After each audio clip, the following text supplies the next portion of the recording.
क्या कभी दिमाग में ये बात आई है कि जो अगला विश्व युद्ध है ना, वो शायद बॉर्डर्स पर टैंकों या मिसाइलों से नहीं लड़ा जाएगा। मतलब वो शायद सर्वर रूम्स में या ऐसे डिजिटल कॉइन्स के जरिए लड़ा जाएगा जिन्हें बस एक एक सिंगल क्लिक से ब्लॉक किया जा सकता है। बिल्कुल। क्योंकि जब हम न्यूज़ देखते हैं ना, तो हमें लगता है कि लड़ाई सिर्फ बॉर्डर्स पर हो रही है, लेकिन जो असली खेल है वो पूरा का पूरा डेटा, सप्लाई चेन और ग्लोबल फाइनेंस के पीछे चल रहा है। सही बात है। और सबसे डरावनी बात तो ये है कि शायद ये युद्ध शुरू भी हो चुका है, बस हमें इसकी खबर ही नहीं है। तो आज की इस गहरी चर्चा में, यानी हमारी इस डीप डाइव में, हम इसी छिपे हुए खेल को डिकोड करने वाले हैं। हाँ, और ये समझना आज के टाइम में बहुत जरूरी भी है। एकदम। आज के जो हमारे सोर्स नोट्स हैं ना, वो राज शामानी के चैनल पर कीर्तन शाह के साथ हुए एक बहुत ही इन डेप्थ इंटरव्यू से लिए गए हैं। और हाँ, शुरुआत में ये साफ कर दूं कि हमारा मकसद यहाँ किसी भी देश या पॉलिटिकल आइडियोलॉजी को सही या गलत ठहराना बिल्कुल नहीं है। राइट। हम सिर्फ उन फैक्ट्स और डेटा पर फोकस कर रहे हैं जो इस सोर्स में दिए गए हैं। बिल्कुल, ताकि हम ये समझ सकें कि अमेरिका और चीन के बीच जो ये साइलेंट वॉर चल रही है ना, उसका सीधा असर आम इंसान की जेब पर या इन्वेस्टमेंट्स पर कैसे पड़ रहा है। तो ठीक है, इसे थोड़ा विस्तार से समझते हैं कि कैसे दुनिया के बड़े देशों के झगड़े हमारी जेब पर असर डाल रहे हैं। शुरुआत करते हैं एक बहुत ही दिमाग हिला देने वाले नंबर से, 38.5 ट्रिलियन डॉलर। बाप रे। हाँ, सोर्स में बताया गया है कि अमेरिका पर इस वक्त इतना भारी कर्ज है। मुझे एक बात समझाइए, कोई भी इकोनॉमी इतने बड़े डेट के साथ कोलैप्स क्यों नहीं हो जाती? ये बहुत अच्छा सवाल है। क्योंकि अगर किसी और देश का ये हाल होता ना, तो वहां हाइपर इन्फ्लेशन आ चुका होता, लोग सड़कों पर आ गए होते। बिल्कुल आ गए होते। लेकिन देखिए, इसका जो जवाब है ना, वो एक बहुत ही पावरफुल सिस्टम में छिपा है, जिसे पेट्रो डॉलर कहते हैं। अच्छा, पेट्रो डॉलर। हाँ, सेकेंड वर्ल्ड वॉर के बाद ना दुनिया भर में एक तरह का अनकहा नियम बन गया था। नियम ये था कि अगर आपको ग्लोबल मार्केट में कच्चा तेल यानी क्रूड ऑयल खरीदना है, तो आपको उसका जो पेमेंट है वो अमेरिकी डॉलर में ही करना होगा। अब जाहिर है, दुनिया के हर देश को अपनी इकोनॉमी चलाने के लिए तेल तो चाहिए ही। राइट, तेल के बिना तो कुछ चलेगा नहीं। और तेल के लिए डॉलर चाहिए। तो इसका मतलब तो ये हुआ कि दुनिया भर के जितने भी देश हैं, उन्हें मजबूरन ना चाहते हुए भी अपने पास डॉलर का रिजर्व रखना ही पड़ता है। एग्जैक्टली। और इसी डिमांड की वजह से ना अमेरिका जितना चाहे डॉलर छाप सकता है। ओहो। मतलब जब वो एक्स्ट्रा पैसे छापते हैं, तो उसका जो इन्फ्लेशन है, जो महंगाई है, वो सिर्फ अमेरिका में नहीं रहती, वो पूरी दुनिया में एक्सपोर्ट हो जाती है, क्योंकि पूरी दुनिया को वो डॉलर चाहिए। क्या बात है, मतलब अपना कचरा दूसरों के घर में डाल दो। हाँ, कुछ ऐसा ही समझ लीजिए। लेकिन यहाँ दिलचस्प बात ये है कि 2022 में ना, जब रूस और यूक्रेन का युद्ध शुरू हुआ, तो इस पूरे सिस्टम में एक बहुत बड़ा क्रैक आ गया। हाँ, सोर्स में उस घटना का बहुत डिटेल में जिक्र है, जहां अमेरिका ने रूस के 420 बिलियन डॉलर के फॉरेक्स रिजर्व को रातों रात फ्रीज कर दिया था। बिल्कुल। और सबसे हैरानी की बात यह थी कि ये पैसा कहीं कैश में नहीं रखा था, ये सारा का सारा पैसा अमेरिकन ट्रेजरी बॉन्ड्स में था। और यही वो टर्निंग पॉइंट था जिसने दुनिया भर के सेंट्रल बैंक्स को अंदर तक हिलाकर रख दिया। जरा इसके मैकेनिज्म को समझिए।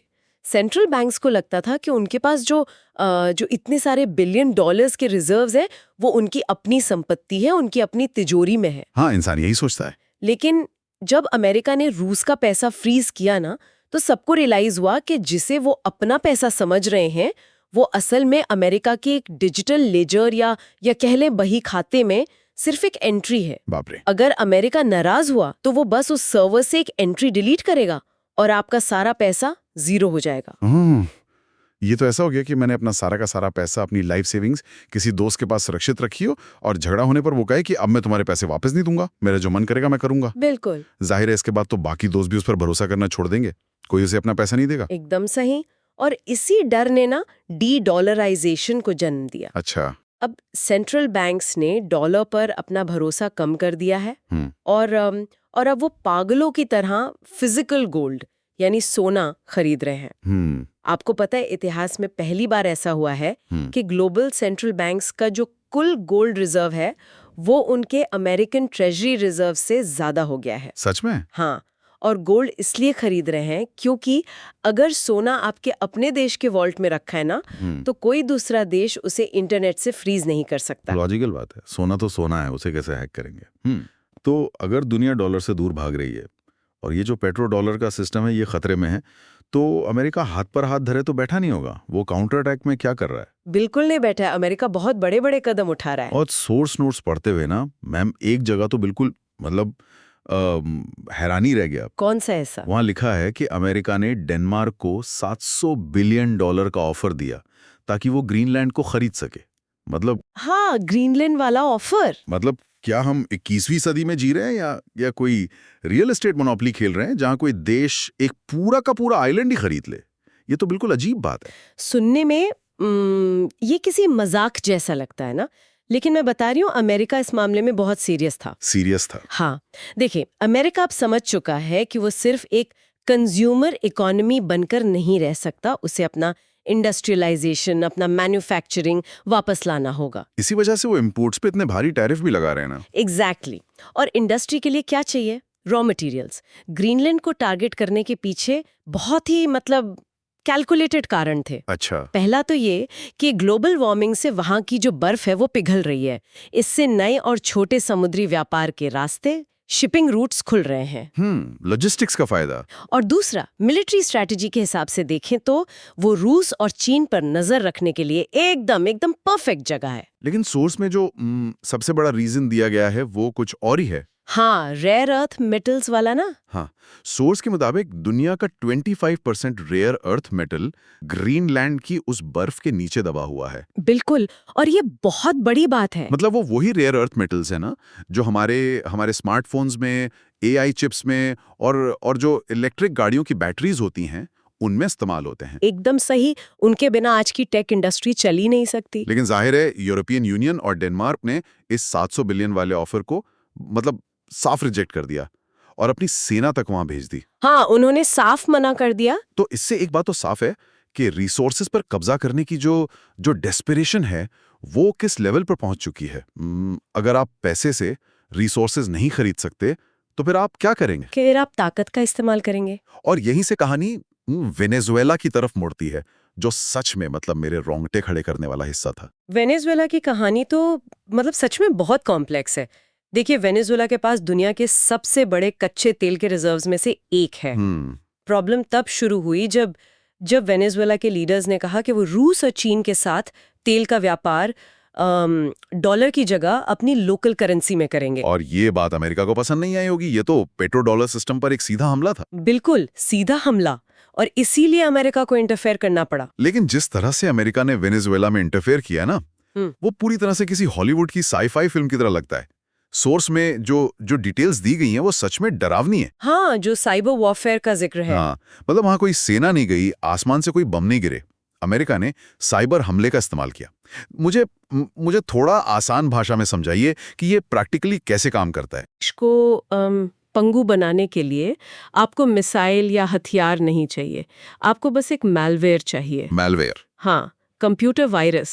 सोर्स के मुताबिक उन्होंने हैकिंग के जरिए वेनेजुएला के जो पावर ग्रिड्स हैं और जो क्रिटिकल कंप्यूटर नेटवर्क्स हैं उनमें मैलवेयर प्लांट कर दिया। बाप रे। इससे हुआ ये कि पूरे देश की बिजली ठप हो गई, कम्युनिकेशंस कट गए, ट्रैफिक लाइट से लेके अस्पताल तक सब कुछ बंद हो गया। ये तो किसी देश को मतलब लकवा मारने जैसा हो गया। बिल्कुल। और जो सबसे सरप्राइजिंग टैक्टिक सोर्स में मेंशन्ड है ना, वो तो और भी हैरान करने वाली है। साउंड वेव्स वाली? हाँ, उन्होंने वहां के प्रेसिडेंशियल गार्ड्स को न्यूट्रलाइज करने के लिए साउंड वेव्स या कह ले अकूस्टिक वेपन्स का इस्तेमाल किया। मतलब ऐसी आवाज, ऐसी फ्रीक्वेंसी जो इंसानी कानों को डैमेज कर दे या इंसान को बेहोश कर दे, बनाता है, उसे बिगाड़ देते हैं, जिससे अचानक चक्कर आना, नौजिया और इंसान का सीधा कोलैप्स होना तय है। Oh my God. बिना एक भी गोली चलाए उन्होंने वहां का पूरा सिस्टम हिला दिया और प्रेसिडेंट को हटा दिया। मतलब बिना खून खराबे के तख्ता पलट। अगर हम इसे बिगर पिक्चर से जोड़ें, जो सोर्स में बात की गई है, तो अमेरिका का असली मकसद वेनेजुएला के तेल उत्पादन को अपने कंट्रोल में लेना था, बिल्कुल, ताकि वो ऑयल सप्लाई को कंट्रोल कर सके। क्योंकि अगर अमेरिका ग्लोबल ऑयल सप्लाई को कंट्रोल करेगा तो वो क्रूड ऑयल की कीमतें गिरा सकता है, राइट। और जिससे सीधे तौर पर अमेरिका के अंदर जो महंगाई है, जो इन्फ्लेशन है, वो कम हो जाएगा। उनका अल्टीमेट गोल यही था। तो अगर अमेरिका तेल जैसी कह सकते हैं पुरानी कमोडिटी के लिए एक देश का पूरा पावर ग्रिड हैक कर सकता है, तो मुझे ताइवान के बारे में सोचकर तो सच में डर लग रहा है। ताइवान, समझ रही हूँ आप किस तरफ जा रहे। हाँ, क्योंकि आज के जमाने में तकनीक ही मतलब टेक ही नया तेल है, बिल्कुल। और टेक के सेंटर में कौन है? ताइवान। ये बहुत ही सही कनेक्शन है। देखिए, आज पूरी दुनिया में एआई यानी आर्टिफिशियल इंटेलिजेंस की रेस चल रही है। लेकिन एआई कोई मैजिक तो है नहीं जो हवा में काम करता है। इसे रन करने के लिए क्या चाहिए? Data centres. हाँ, भारी मात्रा में डेटा सेंटर्स, बहुत सारे सेमीकंडक्टर चिप्स और बेतहाशा बिजली। राइट। सोर्स में एक डेटा था कि एक नॉर्मल गूगल सर्च के मुकाबले एक एआई प्रॉम्प्ट को प्रोसेस करने में 25 गुना 25 टाइम्स ज्यादा कंप्यूटिंग पावर लगती है। 25 गुना मतलब एनर्जी का जो कंजम्पशन है वो बहुत ज्यादा है। बिल्कुल। और उन सर्वर्स को चलाने के लिए जो चिप्स चाहिए वो दुनिया में सबसे अच्छी क्वालिटी के ताइवान में ही बनते हैं ना, TSMC नाम की कंपनी में। सही कहा, TSMC, Taiwan semiconductor manufacturing company. लेकिन यहाँ एक बहुत बड़ा कैच है।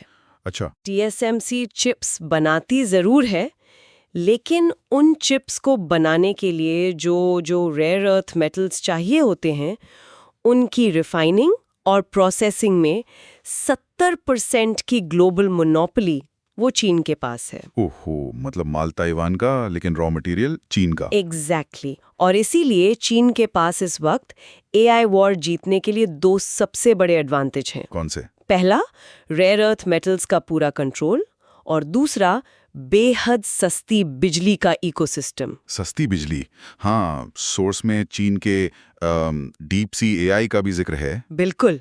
यही वजह है कि उन्होंने मतलब अमेरिकन एआई मॉडल्स के मुकाबले इतने कम खर्चे में और इतनी तेजी से अपना एआई मॉडल तैयार कर लिया, क्योंकि उनका इंफ्रास्ट्रक्चर कॉस्ट, बिजली की कॉस्ट बहुत कम है। और यह बात अमेरिका को परेशान कर रही है। चीन के पास बहुत तगड़ा अपर हैंड है इस रेस में। तो यहाँ बात सच में बहुत दिलचस्प हो जाती है। एक तरफ चीन टेक वॉर में इतना डोमिनेट कर रहा है, हाँ। और दूसरी तरफ दुनिया डी-डॉलराइजेशन कर रही है। तो क्या इसका मतलब यह है कि चीन की करेंसी युआन वो अगला डॉलर बनने वाली है? क्योंकि बहुत से लोग मतलब इंटरनेट पर यही थ्योरी दे रहे हैं। हाँ, ये थ्योरी काफी चल रही है, और ये थ्योरी सुनने में अच्छी भी लगती है।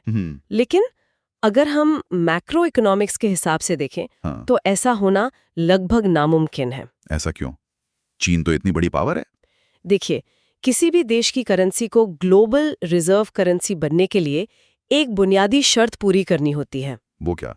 उस देश को दुनिया का सबसे बड़ा कंज्यूमर यानी उपभोक्ता बनना पड़ता है। उसे दुनिया भर से लगातार सामान इंपोर्ट करना होगा, ताकि वो अपनी करेंसी दुनिया के बाकी देशों के हाथों में बांट सके। अच्छा, इसे इकोनॉमिक्स में ट्रिफिन डिलेमा कहते हैं ना, मैंने कहीं पढ़ा था। बिल्कुल सही, ट्रिफिन डिलेमा। और चीन तो पूरी तरह से एक मैन्युफैक्चरर इकोनॉमी है, वो तो एक्सपोर्ट करते हैं। राइट। अगर वो कंज्यूमर बन गए और उनकी करेंसी बहुत बहुत स्ट्रांग हो गई, तो उनका अपना ही एक्सपोर्ट महंगा हो जाएगा, और उनकी जो पूरी इकोनॉमी है वो गिर जाएगी। तो मतलब युआन का डॉलर बनना तो पॉसिबल नहीं है। नहीं, और चीन ये बात मतलब बहुत अच्छे से जानता है। इसीलिए वो युआन को डॉलर की तरह रिजर्व करेंसी नहीं बनाना चाहता। तो फिर चीन का प्लान क्या है? सोर्स के मुताबिक चीन एक गोल्ड बेस्ड यानी सोने पर आधारित इकोनॉमी तैयार कर रहा है। अच्छा। हाँ, वो अपने शंघाई गोल्ड एक्सचेंज को इतना पावरफुल बना रहे हैं कि जो भी देश उनके साथ व्यापार करे, उसे ये भरोसा रहे कि वो जब चाहे अपनी पेमेंट को, लोकल करेंसी को फिजिकल गोल्ड में कन्वर्ट कर सकता है। कमाल है। तो चीन वापस गोल्ड स्टैंडर्ड की तरफ जा रहा है, सोने पर भरोसा। और दूसरी तरफ अमेरिका क्या कर रहा है? वो डॉलर को कैसे बचाएगा? अमेरिका का प्लान, मैं कहूंगी कि ये थोड़ा डिस्टर्बिंग है। हाँ, सोर्स में जो लिखा है वो पढ़कर तो मेरी भी हवा टाइट हो गई थी। अमेरिका स्टेबल कॉइन की तरफ जा रहा है। हाँ, स्टेबल कॉइन, जो असल में एक एक डिजिटल करेंसी है जिसकी वैल्यू सीधे डॉलर से लिंक्ड होती है। लेकिन इसके पीछे का जो मैकेनिज्म है ना, वो पूरी तरह से कह लें कि कंट्रोल का है। कंट्रोल कैसे? मैं समझाती हूँ।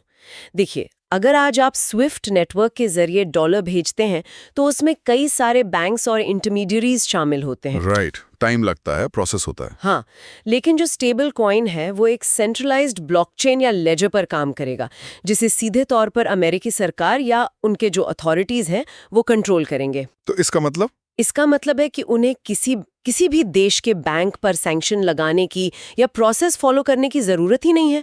अगर कोई देश उनकी बात नहीं मानता तो वो बस अपने सर्वर पर एक वॉलेट एड्रेस को ब्लॉक करेंगे। बाप रे। और उस देश के सारे स्टेबल कॉइन्स उसी सेकंड बस एक क्लिक में फ्रीज हो जाएंगे। मतलब ये तो वेपन्स ऑफ मास डिस्ट्रक्शन का फाइनेंशियल वर्जन हो गया। बिल्कुल। एक क्लिक और सामने वाले देश की पूरी इकोनॉमी पैरालाइज, सब कुछ लॉक। एग्जैक्टली। तो आप देखिए, एक तरफ चीन का फिजिकल गोल्ड है जिसे आप अपनी तिजोरी में रख सकते हैं, सेफ महसूस कर सकते हैं, और दूसरी तरफ अमेरिका का डिजिटल जाल है जो पूरी दुनिया पर बिछाया जा रहा है। ये तो सच में मतलब दिमाग खराब करने वाला डेटा है। अब यहां से ना चर्चा को थोड़ा अपने घर की तरफ मोड़ते हैं। हाँ, इंडिया की तरफ। हाँ, क्योंकि सुनने वालों को लग रहा होगा कि भाई ये सब तो ठीक है, पर मेरा क्या? इस पूरे ग्लोबल शतरंज में और इस मैक्रो इकोनॉमिक्स की उथल-पुथल के बीच एक आम इंसान, एक आम इन्वेस्टर अपना पैसा कहाँ लगाए? ये सबसे जरूरी सवाल है। क्योंकि मार्केट में अभी एक नैरेटिव चल रहा है कि एआई, डेटा सेंटर्स और सोलर पैनल्स की वजह से ना चांदी की यानी सिल्वर की डिमांड बहुत बढ़ गई है। तो लोग कह रहे हैं कि सिल्वर में पैसा लगाना चाहिए। इसमें कितनी सच्चाई है? सोर्स में इस नैरेटिव का बहुत ही डेटा ड्रिवन तरीके से पर्दाफाश किया गया है। अच्छा। हाँ, जब हम सिल्वर के एक्चुअल जो असली नंबर्स हैं वो देखते हैं तो पता चलता है कि इंडस्ट्रियल डिमांड जो है, मतलब वो चांदी जो सच में फैक्ट्रियों में एआई या सोलर पैनल्स के लिए यूज हो रही है, हाँ, वो डिमांड असल में बढ़ने के बजाय 4% गिर गई है। वेट एक मिनट, अगर इंडस्ट्री में चांदी की डिमांड मतलब यूसेज गिर रही है तो सिल्वर के प्राइसेस इतने ऊपर कैसे जा रहे हैं? ये तो लॉजिक के खिलाफ है। क्योंकि जो ईटीएफ की डिमांड है, यानी जो इन्वेस्टमेंट और सट्टेबाजी वाली डिमांड है, हाँ, वो 225% बढ़ गई है। 225%? हाँ, शॉर्ट सेलर्स और जो ट्रेडर्स हैं वो बस फियर ऑफ मिसिंग आउट यानी फोमो में चांदी खरीद रहे हैं। उन्हें लग रहा है एआई आ गया है तो चांदी बिकेगी। तो इसका मतलब ये कोई फंडामेंटल ग्रोथ नहीं है, ये सिर्फ एक सट्टेबाजी का बुलबुला है, एक स्पेकुलेशन बबल है जो कभी भी फूट सकता है। बिल्कुल, ये पूरी तरह से एक इल्यूजन है। और मुझे लगता है कि जो अमेरिकी टेक स्टॉक्स हैं उनका भी कुछ ऐसा ही हाल चल रहा है आजकल। हाँ, टेक स्टॉक्स की कहानी तो और भी मजेदार है। सो उसमें सर्कुलर ट्रेडिंग का एक बहुत ही शानदार कॉन्सेप्ट एक्सप्लेन किया गया, खासकर एनवीडिया और ओपनएआई के कॉन्टेक्स्ट में। राइट। इसे सुनने वालों के लिए मैं थोड़ा ऐसे समझाता हूँ। मान लीजिए ओपनएआई को अपना एआई ट्रेन करने के लिए एनवीडिया से चिप्स चाहिए, लेकिन ओपनएआई के पास कैश नहीं है। तो एनवीडिया क्या करता है? वो क्या करता है कि वो पहले खुद ओपनएआई में $5 बिलियन इन्वेस्ट कर देता है। हाँ, अब ओपनएआई के पास पैसा आ गया। बिल्कुल। फिर ओपनएआई उसी $5 बिलियन से एनवीडिया के चिप्स खरीद लेता है। और फिर एनवीडिया अपनी बैलेंस शीट पर अपने इन्वेस्टर्स को दिखाता है कि देखो हमारी सेल्स $5 बिलियन बढ़ गई। अरे भाई, ये तो बिल्कुल ऐसा हुआ कि मैं अपने ही पैसे आपको दूं ताकि आप मेरी ही दुकान से मेरा ही सामान खरीद लें। हाँ, और फिर मैं पूरी दुनिया को गागा कर बताऊं कि देखो मेरा बिजनेस कितनी तेजी से ग्रो कर रहा है। ये तो पूरी तरह से सर्कुलर ट्रेडिंग है। बिल्कुल सही कहा आपने। कागजों पर उनकी वैल्यूएशन आसमान छू रही है, लेकिन जमीन पर उस एआई से एक्चुअल प्रॉफिट कमाने में अभी बहुत साल लगेंगे। तो फिर आम आदमी को करना क्या चाहिए? इसीलिए सोर्स की एक स्पष्ट चेतावनी है कि ग्लोबल मार्केट्स इस वक्त बहुत ओवरवैल्यूड हो चुके हैं, बहुत महंगे हैं। ऐसे समय में लंबी अवधि के लिए, लॉन्ग टर्म के लिए सोना यानी गोल्ड एक बहुत ही बेहतरीन हेज साबित होता है। हेज मतलब सुरक्षा कवच। हाँ, चलिए अब बात करते हैं भारत की। अमेरिका और चीन के बीच जो ये डीकपलिंग हो रही है, हाँ, यानी वो अपनी सप्लाई चेन्स को एक दूसरे से अलग कर रहे हैं, इस सब में भारत की पोजीशन क्या है? भारत इस वक्त मेरी राय में एक बहुत ही स्वीट स्पॉट पर है। वो कैसे? देखिए, हम दुनिया की चौथी सबसे बड़ी इकोनॉमी है। हमारे पास एक स्टेबल और बहुत स्ट्रॉन्ग लीडरशिप है। ये तो है। और सबसे बड़ी बात, हमारे पास दुनिया की सबसे बड़ी वर्किंग एज पॉपुलेशन है। जवान लोग हैं। इसीलिए ग्लोबल कंपनीज चाइना +1 स्ट्रैटेजी के तहत भारत की तरफ देख रही हैं कि चलो चीन से निकलो तो भारत चलो। हाँ, लेकिन हमारी एक बहुत बड़ी कमजोरी भी है जिसे हमें इग्नोर नहीं करना चाहिए। और वो कमजोरी क्या है? इनोवेशन और R&D यानी रिसर्च एंड डेवलपमेंट की कमी। ये बात तो चुभने वाली है, लेकिन सच है। हम आज भी सर्विसेज पर डिपेंडेंट हैं। हम अपना खुद का प्रोडक्ट बहुत कम बनाते हैं। और इसका जो सबसे बड़ा इम्पैक्ट है, जो असर है, वो हमारे IT सेक्टर पे पड़ रहा है। बिल्कुल। सोर्स में एक डेटा पॉइंट है जिसने मुझे सच में डरा दिया था। TCS ने हाल ही में सिर्फ एक सिंगल क्वार्टर में 11,000 कर्मचारियों को निकाल दिया। ये बहुत बड़ा नंबर है। हाँ, जो IT सेक्टर मतलब हमेशा से इंडिया का ग्रोथ इंजन रहा है, लोगों को नौकरियां देता रहा है, वहां ऐसा क्यों हो रहा है? क्योंकि AI उस बिजनेस मॉडल को ही खत्म कर रहा है। अच्छा, कैसे? देखिए, इंडियन IT सेक्टर का सबसे बड़ा फायदा क्या था? सस्ता लेबर, या कह ले कि कॉस्ट आर्बिट्राज। विदेशी कंपनियों को लगता था कि अमेरिका में एक काम के लिए $100 देने से अच्छा है वही काम भारत में $10 में करवा लो। राइट, आउटसोर्सिंग का पूरा बेस यही था। लेकिन अब AI आ गया है और AI वही काम और भी कम समय में और लगभग 0 कॉस्ट में कर रहा है। तो फिर भारत के $10 भी उन्हें महंगे लग रहे हैं। एग्जैक्टली। इसके अलावा विदेशी कंपनियां अब भारत में आउटसोर्स करने के बजाय अपने खुद के ग्लोबल कैपेसिटी सेंटर्स खोल रही हैं। तो सोर्स का कंक्लूजन ये है कि अगर इंडियन IT कंपनियों को सर्वाइव करना है तो उन्हें सिर्फ सर्विस प्रोवाइडर बनकर रहने से आगे बढ़ना होगा, उन्हें अपना खुद का प्रोडक्ट डेवलपमेंट करना होगा। तो इन सब मैक्रो लेवल की चीज़ों को ध्यान में रखते हुए एक आम इन्वेस्टर के लिए फाइनली क्या स्ट्रैटेजी होनी चाहिए? सोर्स में रिस्क के हिसाब से बहुत ही प्रैक्टिकल और सीधी एडवाइस दी गई है। चलिए इसे डिकोड करते हैं।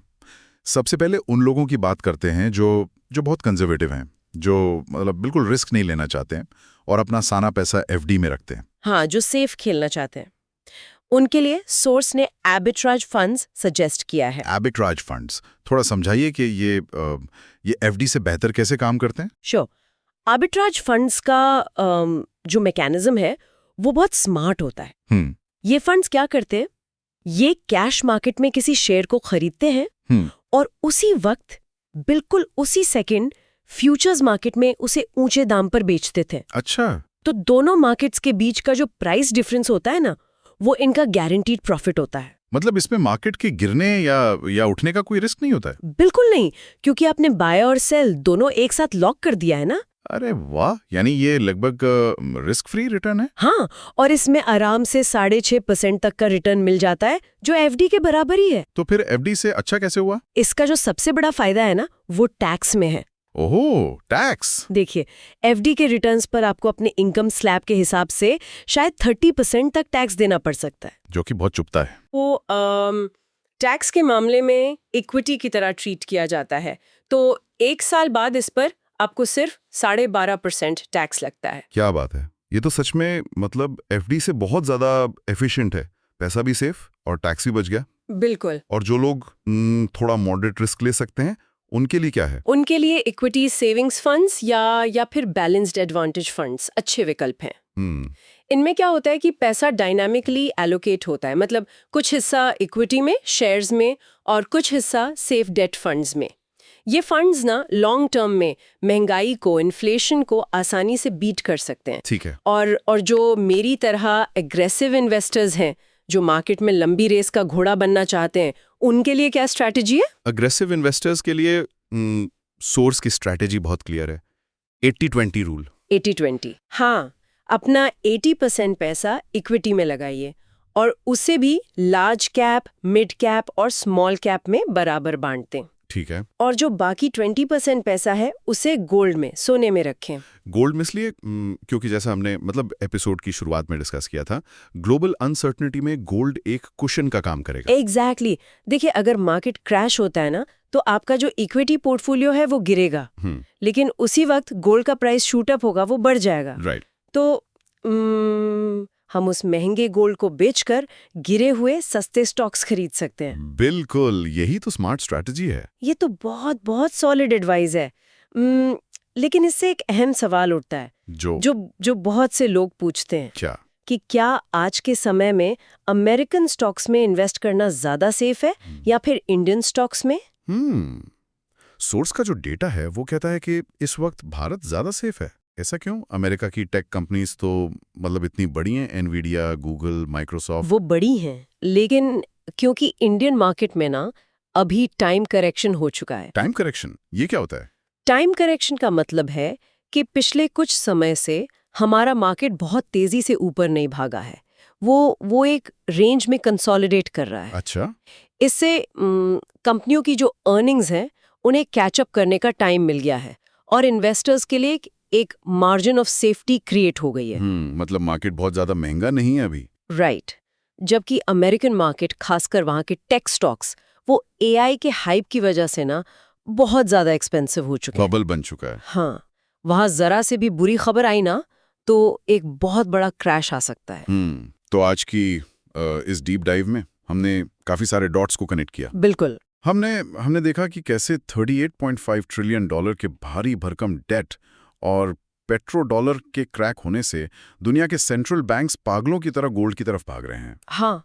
हमने समझा कि कैसे अमेरिका अब ग्रीनलैंड के रेयर अर्थ मेटल से लेकर वेनेजुएला के पावर ग्रिड को हैक करने तक जा सकता है, सिर्फ रिसोर्सेज और इन्फ्लेशन को कंट्रोल करने के लिए। हाँ। और कैसे इस टेकवॉर और एआई रेस के बीच सिल्वर का एक बबल बन रहा है और एनवीडिया जैसी कंपनियों की सर्कुलर ट्रेडिंग चल रही है। और सबसे जरूरी बात ना, हमने ये समझा कि इस पूरे ग्लोबल शिफ्ट में भारत के पास एक बहुत बड़ी अपॉर्चुनिटी है, बशर्ते हम सिर्फ सर्विसेज से आगे बढ़कर अपना खुद का प्रोडक्ट इनोवेशन करें। बिल्कुल सही बात। चर्चा की शुरुआत में ना हमने कहा था कि भविष्य के जो युद्ध हैं वो बॉर्डर्स पर नहीं बल्कि डिजिटल स्पेस में लड़े जाएंगे। हाँ। तो सोर्स में जो अमेरिका के स्टेबल कॉइन की बात थी, जाते जाते उस पर जरा फिर से विचार कीजिएगा। जरा सोचिए, अगर कल को पूरी दुनिया का व्यापार एक ऐसे डिजिटल लेजर पर आ जाए जिसे अमेरिका या कोई भी एक सुपर पावर कंट्रोल करती हो, मेरा मतलब है, तो क्या किसी भी देश की अपनी कोई इकोनॉमिक आजादी बचेगी? सोचने वाली बात है। अगर आपके देश की सारी संपत्ति, आपके सारे ट्रांजैक्शंस किसी दूसरे देश के सर्वर पर बस एक सिंगल क्लिक से फ्रीज किए जा सकते हो, तो क्या हम सब सिर्फ एक डिजिटल मैट्रिक्स का हिस्सा नहीं बन जाएंगे? बिल्कुल। और इस मैट्रिक्स में कंट्रोल किसके हाथ में है, ये सोचना बहुत बहुत जरूरी है। सुनने वालों के लिए यह आज का मेरा सवाल है, इस पर जरूर विचार कीजिएगा। आज की इस गहरी चर्चा में, इस डीप डाइव में बस इतना ही।